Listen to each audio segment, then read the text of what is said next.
The stars looked different this far from home, but Captain Day-Ho had seen enough alien skies to know that distance meant nothing when duty called. The human ship Harmony's Edge floated in the empty space between two solar systems like a small metal island in an ocean of darkness, and Day-Ho stood on the bridge watching the approaching Velithian vessel through the main viewport. The alien ship was beautiful in a way that made humans feel small and primitive with its flowing curves and surfaces. That seemed to shift color like oil on water, and lights that pulsed in patterns no human eye could fully understand. Chief Science Officer Yunbi walked up beside him, carrying a datapad, and her expression was calm, but Day-Ho could see the excitement in her eyes that she tried to hide. "The Velithian delegation will be here in 20 minutes, Captain," she said, and her voice was steady, but Day-Ho had worked with her long enough to know when she was thinking hard about something. Any last minute changes to the protocol? Day-Ho asked, and turned to look at her. "No, sir, but I want to remind you that their telepathic abilities are not just rumors, and they have been using mind reading for thousands of years to control other species," Yunbi said, and looked down at her datapad communications specialist. Taemin joined them at the viewport, and he was carrying a small device that looked like a cross between a computer and a medical scanner. "The psychic dampening field is ready, Captain, but it will only work if we keep it at very low levels, or they will notice it right away," Taemin said, and his young face looked serious.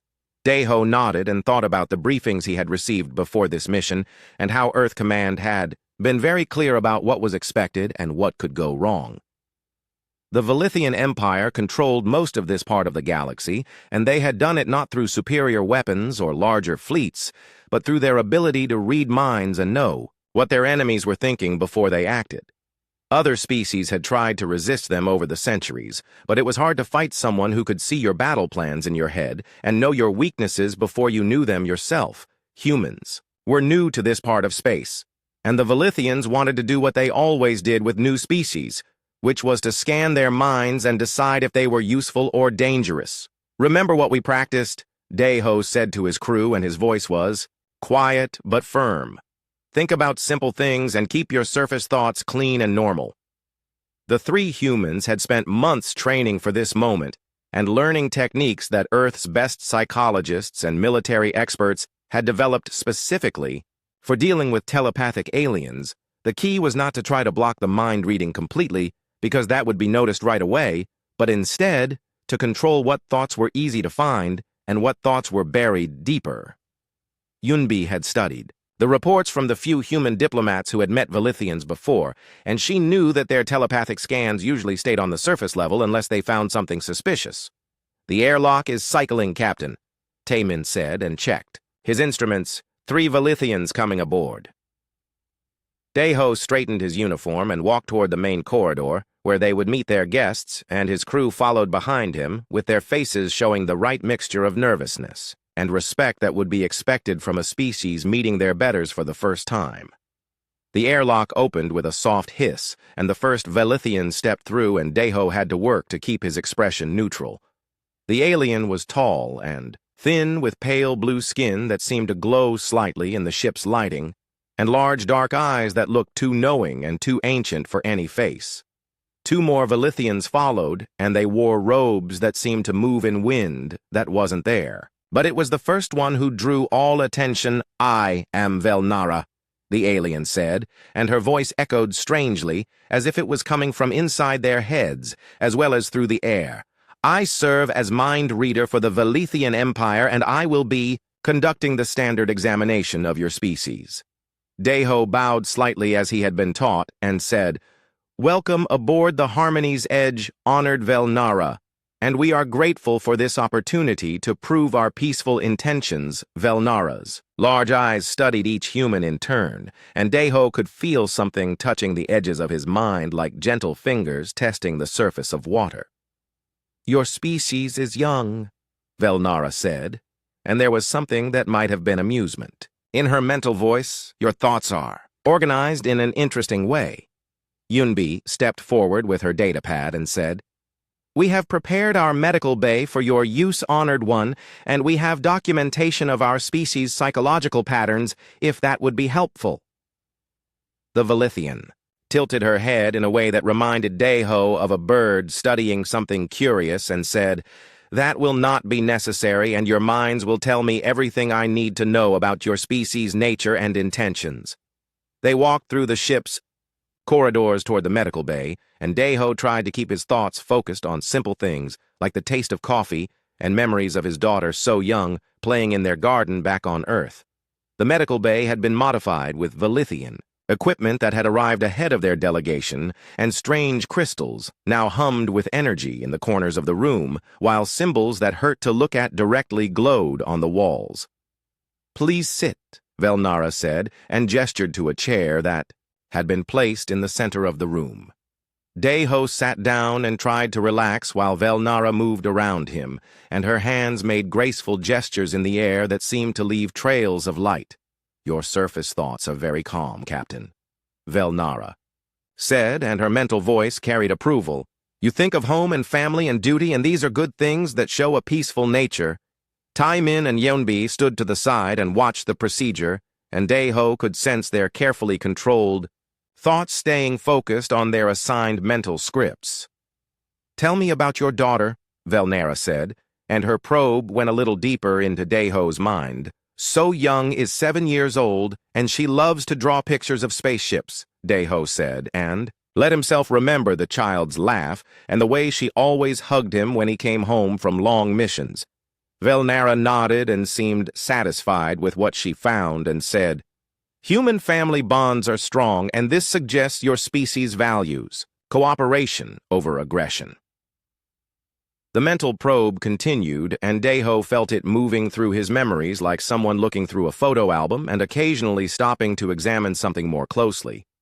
He thought about his training at the academy, and his first command and the peaceful trade missions that had brought humanity to this part of space, and all of these memories painted exactly the picture that Earth Command wanted the Velithians to see. "Your species seems remarkably contained," Velnara said, and there was a note of curiosity in her mental voice.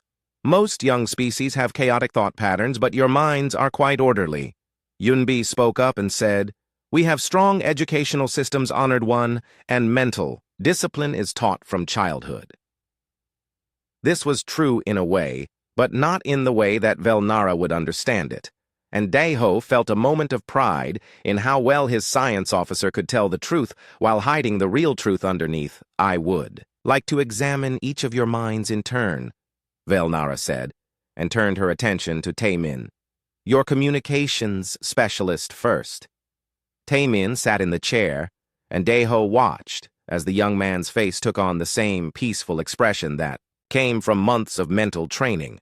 Velnara's probe moved through Taimin's surface thoughts and found memories of technical training and communications protocols, and a girlfriend named Hyojin back on Earth who sent him messages full of pictures of cats. "Interesting," Velnara said after several minutes. "Your thoughts are also very organized and focused, and there is a quality to human minds that I have not encountered before." She moved on to Yunbi and spent longer examining the science. Officer's thoughts, and Daeho could see that the Velithian was becoming more intrigued. "Your scientific knowledge is impressive for such a young species," Velnara said, "and your curiosity about other forms of life is quite strong." Yunbi smiled and said, "We find all life fascinating, Honored One, and we hope to learn much from species as advanced as yours." When the surface examinations were complete, Velnara stood in the center of the room, and her expression was thoughtful. "Your species appears to be peaceful and cooperative," she said, "but I detect something unusual about the structure of your thoughts that requires deeper investigation." Daeho felt his heart rate increase slightly, but kept his expression calm and said, "We are happy to cooperate with any examination you feel is necessary."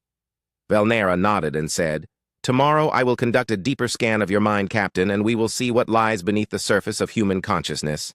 After the Velithians left, the ship Daeho gathered his crew in his quarters, and they sat in silence for several minutes before anyone spoke. "She suspects something," Yunbi said finally. "Of course she does." Taimin replied, "No species is naturally that organized without training." Deho looked out at the stars and thought about the deeper examination that was coming and the careful preparations that had led to this moment. Phase 1 is complete, he said. Now we see if our psychological defenses can handle a real telepathic assault. Velnara returned to the human ship the next day with confidence that came from 1,000 successful mind readings and the absolute certainty that no species could hide their true nature from her telepathic abilities.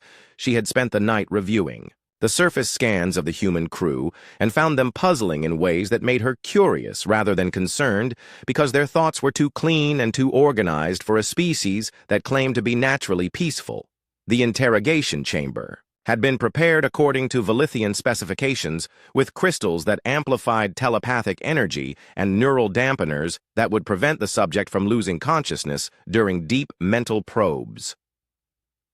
Captain Deho sat in the examination chair, and his calm expression showed no fear, even though he was about to undergo a procedure that had broken the minds of stronger beings than humans. Today, we will go deeper, Velnara said, and her mental voice carried the authority of someone who had never failed to extract the information she sought. I will see the true nature of your species. Deho nodded and said, We have nothing to hide from the Velithian Empire. Unbi stood nearby with her datapad, and she had asked permission to observe the procedure for scientific purposes, which Velnara had granted because the human's curiosity seemed genuine and harmless. What exactly will you be looking for in the deeper levels? Yunbi asked, and her voice carried the eager tone of a researcher. Every species has hidden thoughts and suppressed memories, Velnara explained as she began the initial mental connection. Surface thoughts can be controlled, but deeper consciousness reveals true nature and hidden intentions. Tae Min operated the monitoring equipment and made careful notes about the telepathic energy levels which he claimed were needed for their own research into psychic phenomena. Velnara extended her consciousness into Deho's mind and immediately noticed that the organized surface thoughts gave way to something much more complex underneath, where she expected to find the usual chaos of subconscious fears and desires. She instead discovered what could only be described as layers upon layers of interconnected thought patterns. Fascinating, she murmured aloud as her probe moved deeper. Your mind has structure that extends far below conscious awareness. The first layer below surface consciousness contained Deho's recent memories, but they were not stored in the linear fashion that most species used, and instead formed complex webs of association and cross-reference. A memory of his daughter's birthday party connected to dozens of other memories about family celebrations which linked to thoughts about human social bonds, which tied to considerations of crew loyalty, which merged with tactical assessments of mission parameters. Your memory storage is remarkably sophisticated, Velnara said, and pushed her probe deeper to find the emotional core that drove human behavior. What she found instead was something that made her pause in confusion, because human emotions were not simple driving forces, but complex systems that operated on multiple levels simultaneously. Deho's love for his daughter was connected to protective instincts that linked to strategic thinking that merged with empathy for his crew, that somehow enhanced his decision-making abilities in ways that seemed almost artificially efficient. How do you process so many emotional inputs at once? Velnara asked, and her mental voice carried genuine curiosity. We feel many things at the same time, Deho replied, and his surface thoughts remained calm while deeper levels continued their complex operations. It helps us understand situations better. Yunbi leaned forward with interest and said, Could you describe what you're finding in more detail, and how does human consciousness compare to other species you've examined? Velnara found herself wanting to answer the question, because the human scientific curiosity was refreshing compared to the fear or hostility she usually encountered during deep scans. Most species have consciousness that flows like a river from surface thoughts down to basics. Drives, she explained, while her probe continued its exploration, but human consciousness operates more like a vast network where every thought connects to many others. She pushed deeper and encountered something that made her mental probe recoil, in surprise, because underneath the organized layers was a level of consciousness that seemed to be actively aware of her presence. You know I am here, Velnara said, and her mental voice carried shock. Of course, Deho replied, as if this was the most natural thing in the world. How could we not know when someone is reading our thoughts? This revelation changed everything because in all her centuries of telepathic work, Velnara had never encountered a species that remained aware during deep mental probes. Most beings either lost consciousness or became passive subjects, but humans seemed to maintain active awareness even while their deepest thoughts were being examined. This should not be possible, Velnara said, and increased the intensity of her probe to reach the core levels where species kept their most primitive drives and fears. What she found at the deepest accessible level made her pause again, because instead of simple survival instincts, she discovered what could only be called active mental defenses. Human consciousness had built-in systems that seemed designed specifically to resist unwanted intrusion, and these defenses were not learned but appeared to be natural features of how human minds operated. Your species has evolved psychological protection mechanisms, Velnara said, and her mental voice carried both admiration and concern.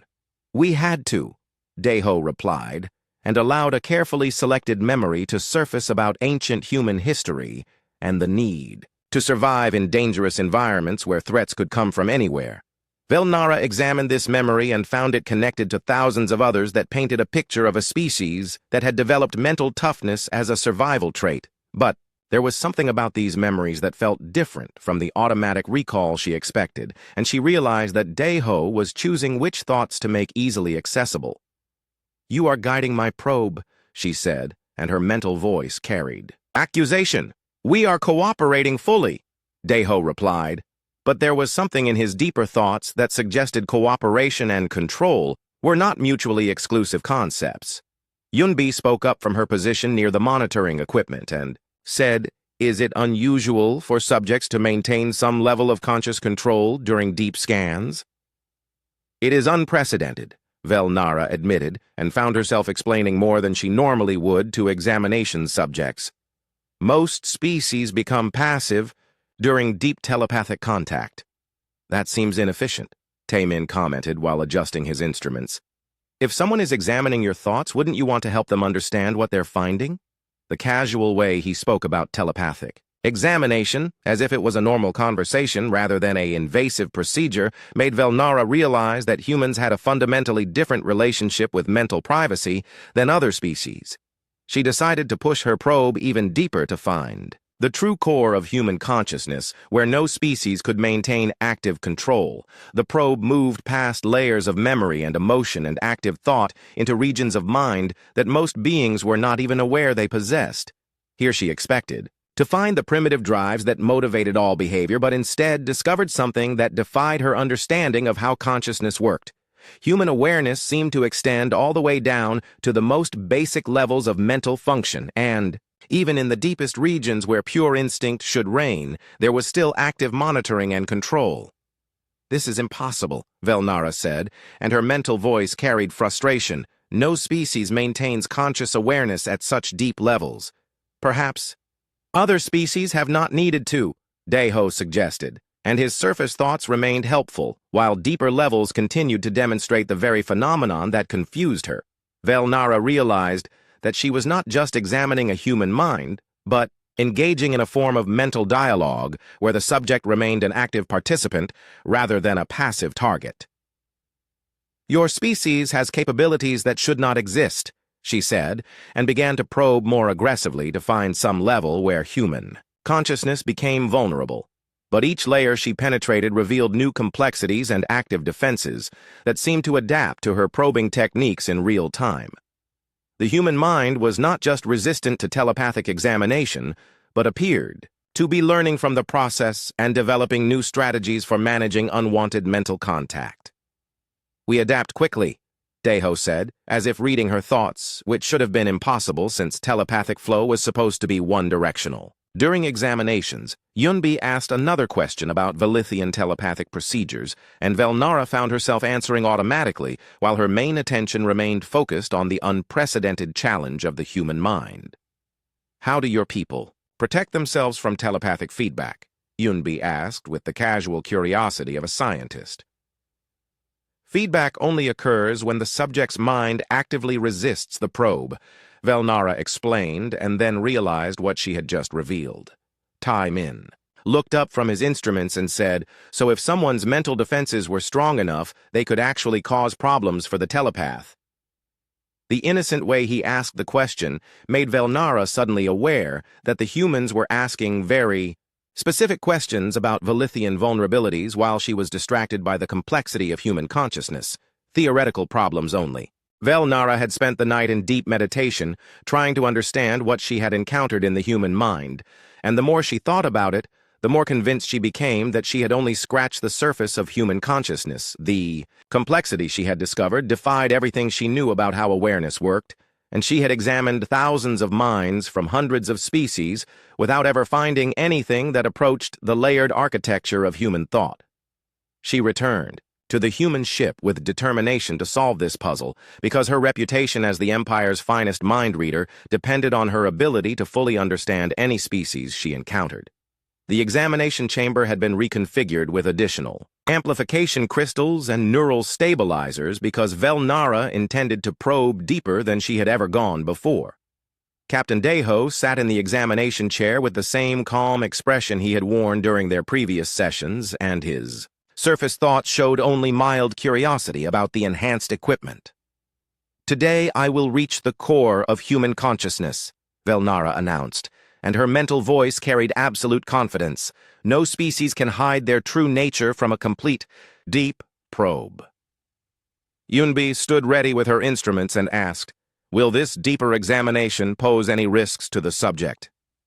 There is always some risk when probing core consciousness, Velnara admitted, but I am skilled enough to avoid permanent damage.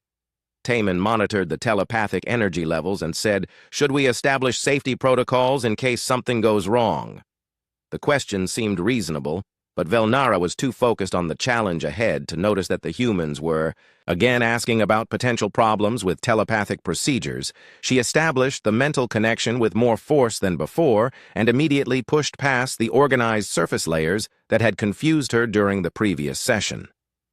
The probe moved through the complex web of interconnected memories and emotions that formed the middle levels of human consciousness, and Velnara was prepared for the active awareness that made humans so different from other species. But when she reached what should have been the deeper levels of primitive drives and basic instincts, she found something that made her pause in shock. Human consciousness extended further down than any mind she had ever encountered, and the deeper she went, the more complex and alien the mental architecture became. Your minds are far deeper than they should be, she said, and her mental voice carried confusion. We contain multitudes, Deho replied, and his thought voice seemed to come from multiple levels simultaneously, in a way that should have been impossible. Velnara pushed her probe deeper and discovered that human memory was not just interconnected but existed in multiple dimensions that her telepathic abilities could barely perceive. A single human memory was not a simple recording, but a complex structure that contained sensory data and emotional context and logical analysis and creative interpretation, all layered together in ways that created meaning far beyond the original experience. How do you process so much information in each memory? Velnara asked, and found herself becoming lost in the sheer volume of data that each human thought contained.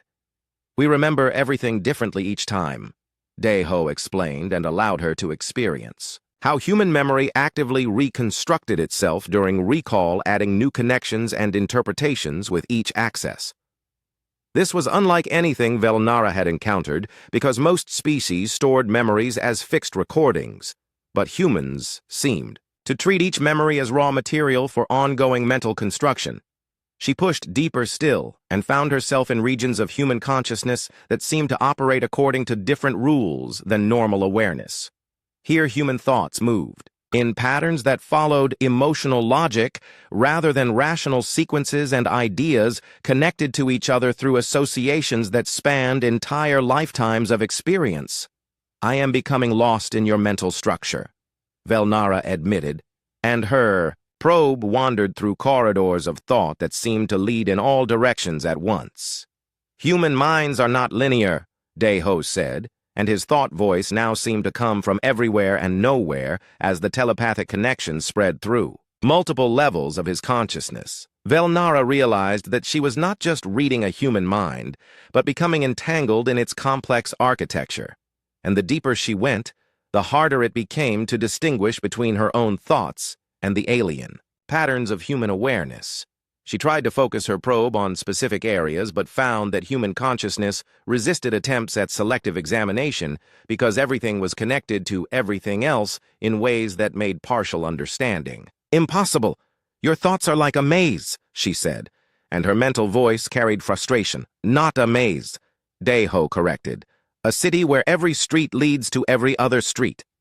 The comparison made sense because Velnara found herself wandering through mental neighborhoods that contained different types of thoughts and memories, but were all part of the same vast urban landscape of human consciousness. In one area, she found memories of childhood that were somehow connected to tactical assessments of current situations, and in another, she discovered creative imagination that merged seamlessly with logical problem-solving. "How do you navigate such complexity?" she asked. "We don't navigate," Daiho replied. "We inhabit." This answer revealed something fundamental about human consciousness that Velnara had not understood before, because humans did not experience their thoughts as separate elements to be examined, but as a living environment that they existed within. She pushed her probe toward what she hoped was the core of human awareness, but found instead another layer of complexity that seemed to extend infinitely deeper. At this level, human thoughts operated more like living systems than recorded information, and ideas seemed to grow and change and interact with each other in ways that created new thoughts spontaneously. "Your consciousness is generative," Velnara said with growing alarm. "You create new thoughts faster than I can examine existing ones." "Thinking is not a storage problem," Daiho explained. "It is a continuous process."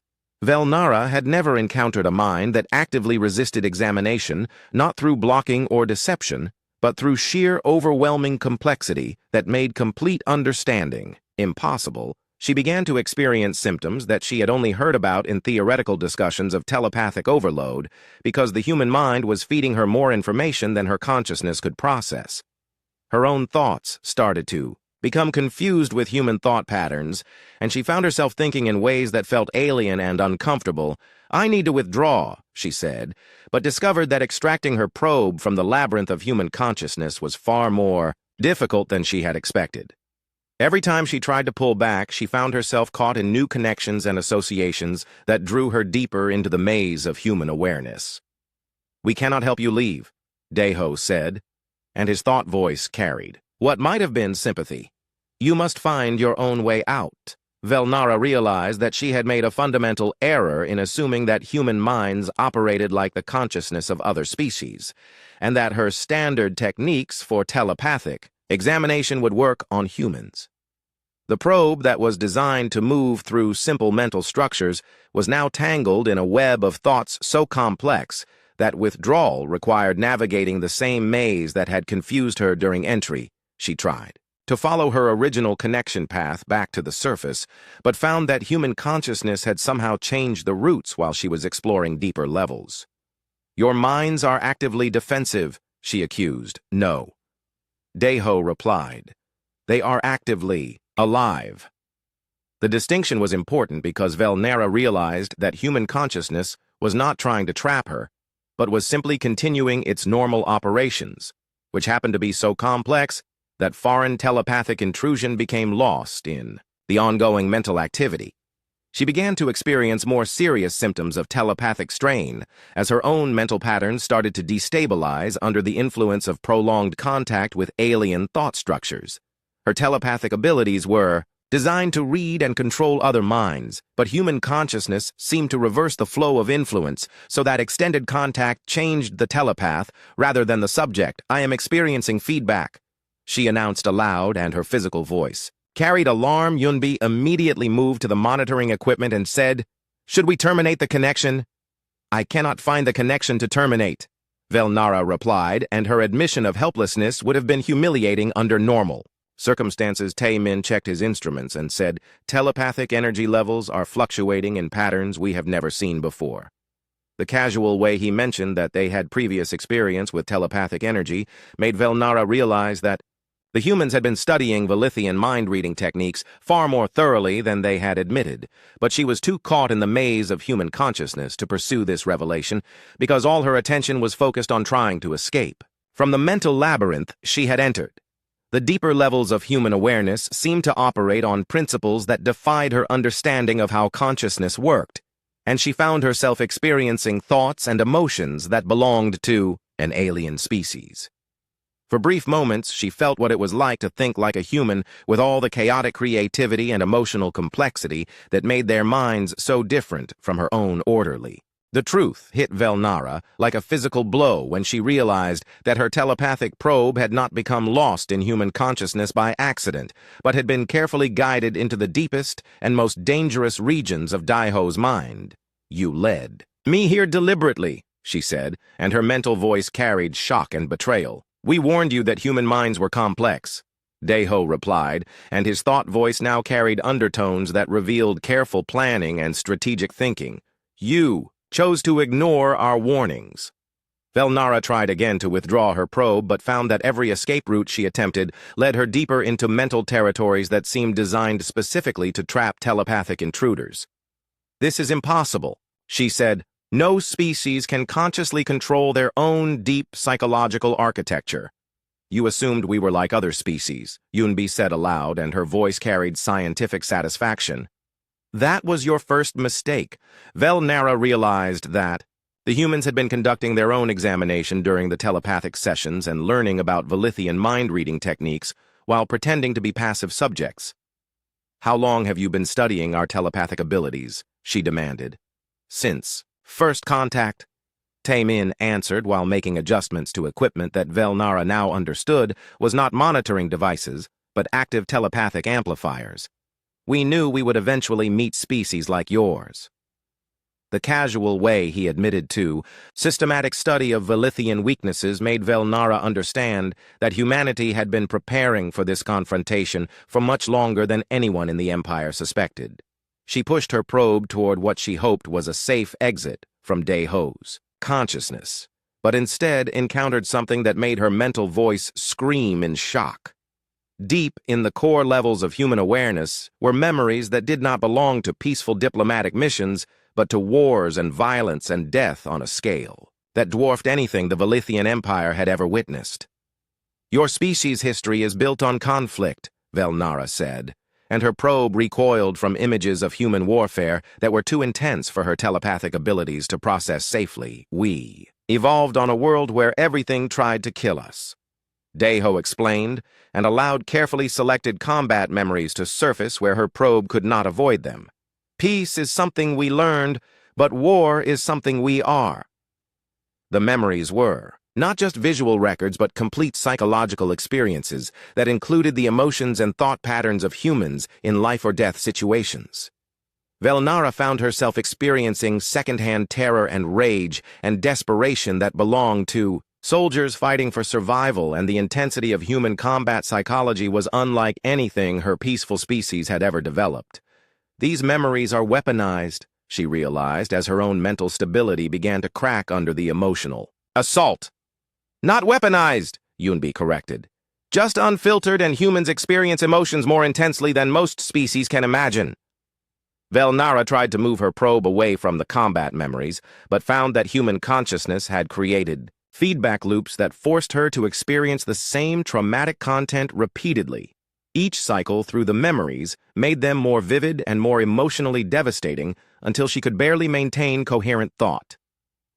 "You are using your own traumatic experiences as psychological weapons," she accused. "We are sharing our authentic selves." Daiho replied, "Is this not what telepathic examination is supposed to reveal?" The question was technically correct, but Velnara realized that human authenticity included psychological content that was toxic to telepathic species who had never evolved to handle such intense emotional extremes. She made a desperate attempt to sever the telepathic connection completely, but discovered that her probe had become so entangled in human mental architecture that forced disconnection would cause permanent damage to her own consciousness. "I cannot withdraw safely," she admitted, and her mental voice carried panic. "Then perhaps you should not have invaded our minds, without permission," Taman said, and his casual tone revealed that the humans had planned for exactly this situation. Velnara realized that she had walked into a trap that used her own telepathic abilities against her, and that the humans had turned the standard Velithian examination procedure into a weapon. The probe that was supposed to give her complete control over human consciousness had instead made her a prisoner in mental territory that operated according to rules she did not understand. "This is an act of war," she said. "No." Yunbi replied, "This is an act of self-defense, and your empire has been invading minds without consent for millennia." The accusation was technically accurate, but Velnara had never considered telepathic examination as invasion because other species submitted passively to superior Velithian mental abilities. "We examine minds to maintain galactic peace," she protested. "You examine minds to maintain Velithian dominance." Deho corrected. "There is a difference." Velnara found herself experiencing more of his memories, and these showed human diplomatic encounters with other telepathic species who had tried to use mind reading for control and manipulation.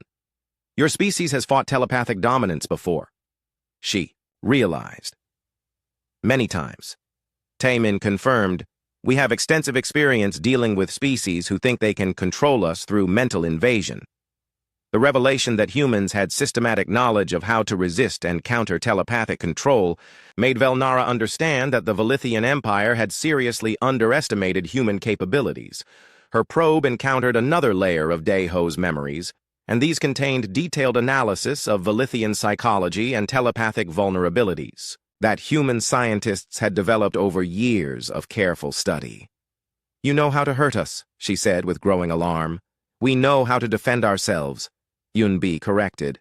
"Your species' weakness is that you have never encountered minds that can fight." Back Velnara realized that her telepathic abilities, which had made her the most feared interrogator in the Empire, were useless against a species that understood how those abilities worked and had developed specific countermeasures. The human mind was not just resistant to telepathic control, but was actively hostile to unwanted mental intrusion in ways that turned the telepath's own abilities into weapons against them. "Your consciousness is designed to trap telepaths," she accused. "Our consciousness is designed to remain free." Deho replied, "If that traps those who try to enslave it, then so be it."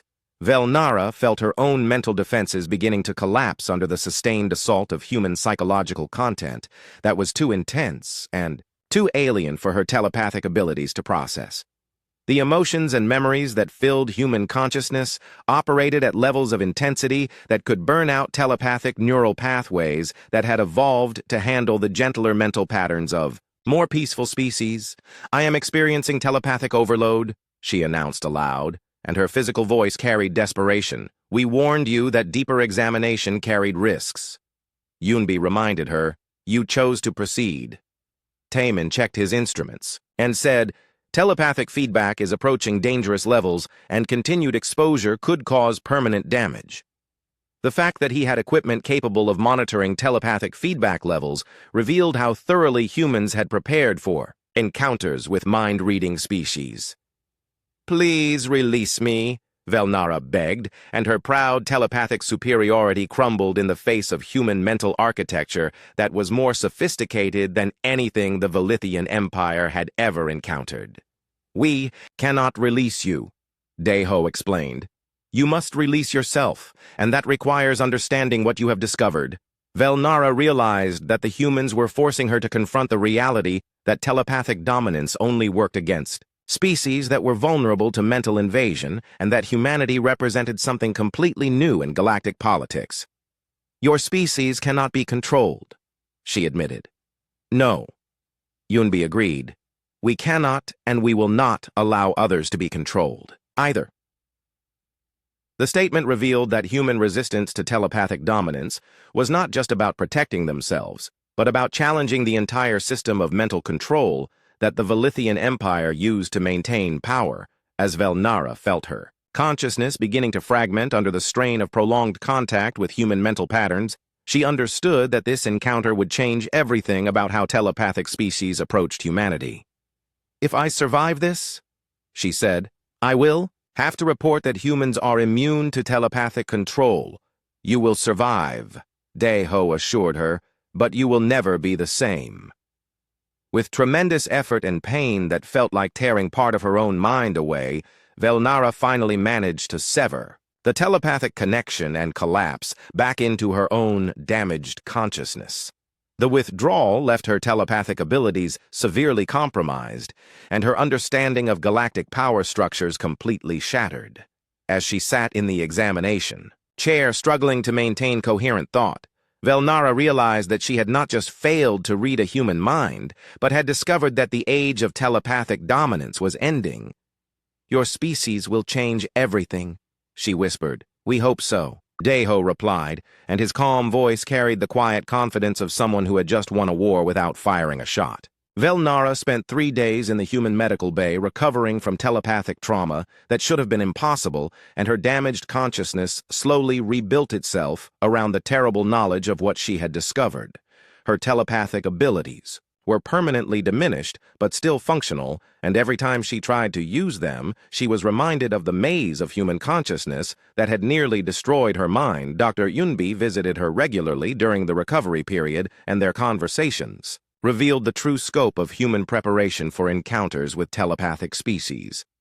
Your people have been studying us for decades, Velnara said, and her voice carried weary acceptance of how thoroughly she had been outmaneuvered. We study everyone. We meet, Yunbi replied, but telepathic species require special attention because they represent an existential threat to human freedom. The clinical way she discussed the systematic analysis of potential enemies made Velnara understand that humans approached galactic politics with the same strategic thinking they brought to warfare. How many telepathic species have you encountered? Velnara asked. 17. Yunbi answered, and all of them tried to use mind reading for control or domination. The revelation that humans had extensive experience with telepathic threats explained how they had developed such sophisticated mental defenses.